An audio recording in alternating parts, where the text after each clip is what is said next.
but this is the seed that will save a man. Ito ang buto, ito ang bilhi na hindi kailangan na siya iligtas, na siya ay dapat ingatan ng tao sapagkat ito ang binhi na magliligtas sa tao. At ang binhi na ito ay walang iba kundi ang salita ng Diyos.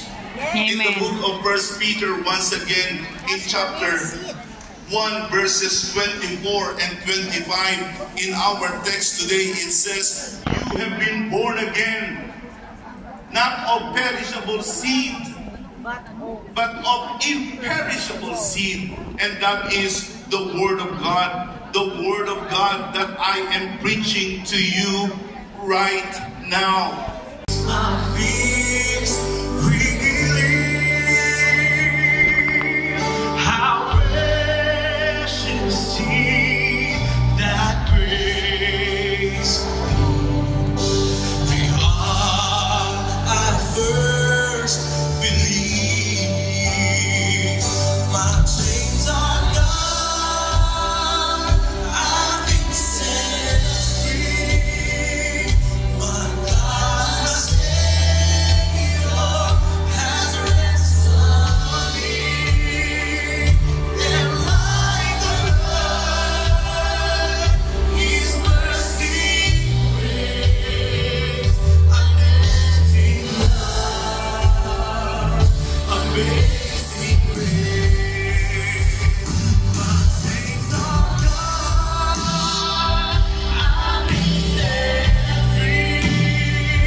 Pamamagitan ng pagbibigay ng iyong bugtong na anak na si Jesus upang sa amin ay mamatay at mabuhay na muli para sa aming kaligtasan.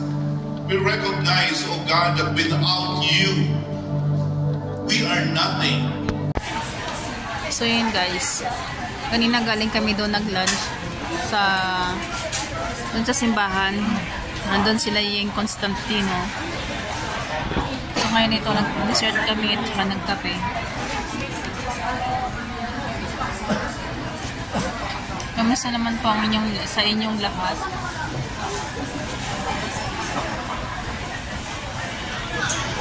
Rojak kayo dyan. Ano ko ang pera sa bahay.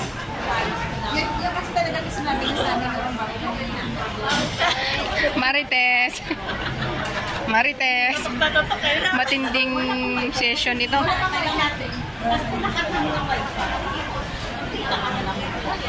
Hindi nakas namin ng wifi. Hindi ako nagdidate. 2,000 plus ang pag hindi nyo nakas, may penalty na ng isugal. So we need to 2,000 imagine that. Isang magandang pader na dahil okay naman yung word, okay? Ilagay ko nga muna. Ay mo kasi po sa RB. BRB. Na-realize mo. Doon lang siya upo guys. Ayaw kasi na. Sabi ko, Gano'n. Babysitter. kasi na alam ko, alam ko kasi na-terminate mo siya. Almost yun. Nakagalit na. Alam mo naman yung katiba yun. Magaling mo. So ayan guys, andito ulit kami sa Penang. Ilaw nila. 6:30 pa ang start niya, kaya patay muna kami. Nung linggo andito din kami. O diba? Kami na talaga ang VIP dito. No, nakaupo na tayo dito doon nakaraan, diba? I mean last year. Leaf yan dyan, baboy. Wala pang tao. Drinks lang muna sa ngayon. Kaya hindi pa sila naka-ready. 6:30 pa kasi. Yan, kanina pa nga yung drinks, diba? Ayun, rojak. Actually, nag-rojak na kami kanina eh. So, yun guys. Preparing pa lang.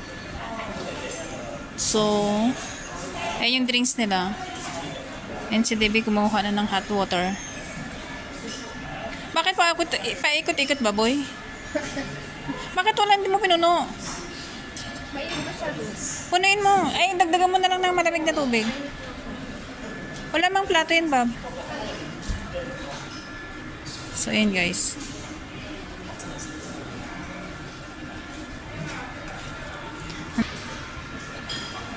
Ayan. Ang sinagyan niya dito guys, binalikan niya yung parata. Yeah, kaya masarap pa yung parata. Wala mang plat, ano yan, saucer. Flying saucer. Yeah, yung flying saucer. Dapat kahit man lang dito sana tayo. Oh. Doon na kami sa pinakaloob guys. Sa pang VIP room kami kasi anong oras na si Debbie nag-book ay. Kaya napadpad na kami doon sa pang VIP room. Palayo tuloy kami sa pagkain ba.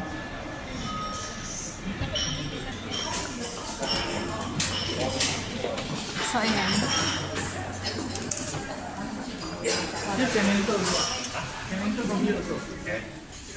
Ayan. Marami ng tao dito mamaya. Parang meeting room yata to eh. Dito kami pinadpad. Malayo sa Kabiasnan. So ayan. Waiting kami guys.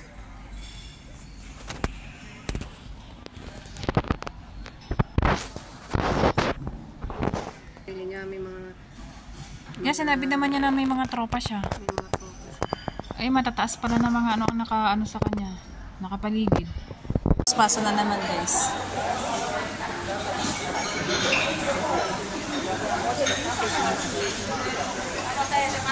Nasilamak ba?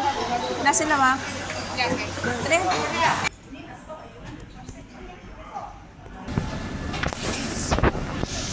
Oyster.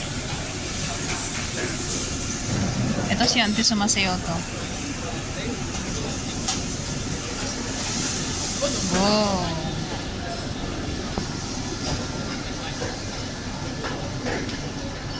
Sumasayaw nga si Auntie.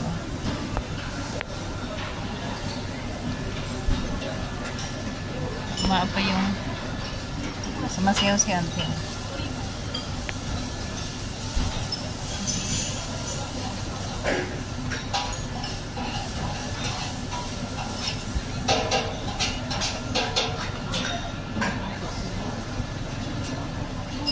Ano kaya yung binuhos niya? Bakit may?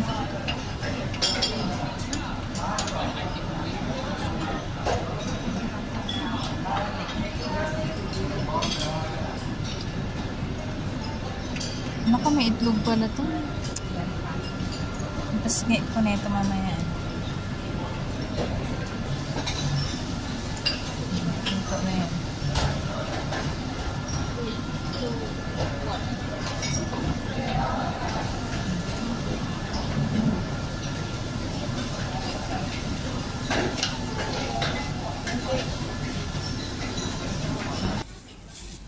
So, ayan guys, ang dinner. Kulang pa yan. Wala pa yung dessert at saka yung fruits.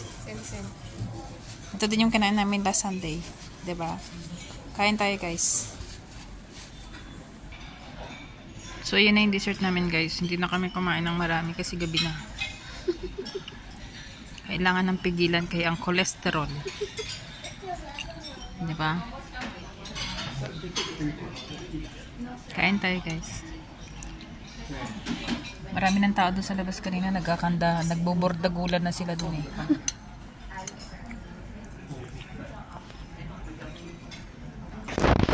Yan guys, na-finish na. Hindi na kami kumain ng marami kasi gabi na eh.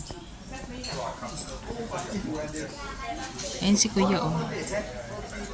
Siya yung lagi ko kasama nagbublow na candle.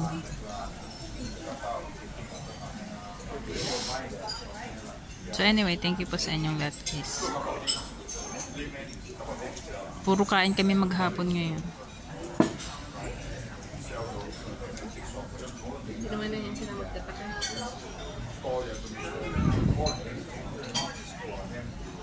Wala pang masyadong tao banda dito. Oh. Paspasan dito.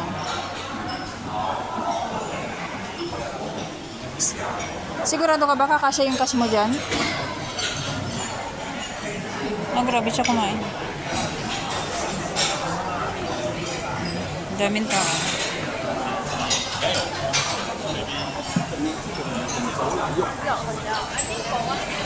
Hindi na namin lahat kinain yung putahe kasi busog pa kasi kami ba. Ha? Yeah, dessert yun eh. Ayan na. Hindi yun siya bago, baboy. Dadatingan pa lang sila, pauwi na kami. Yeah, meron yan doon sa may ice kachang. Hindi mo ba alam yun doon?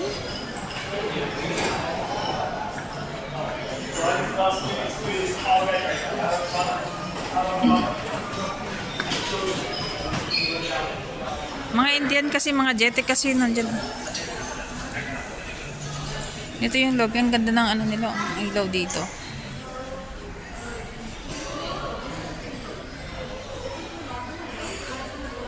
Nay, nakakatakot eh. Nakatingin talaga siya dito eh. Non-stop yung dito.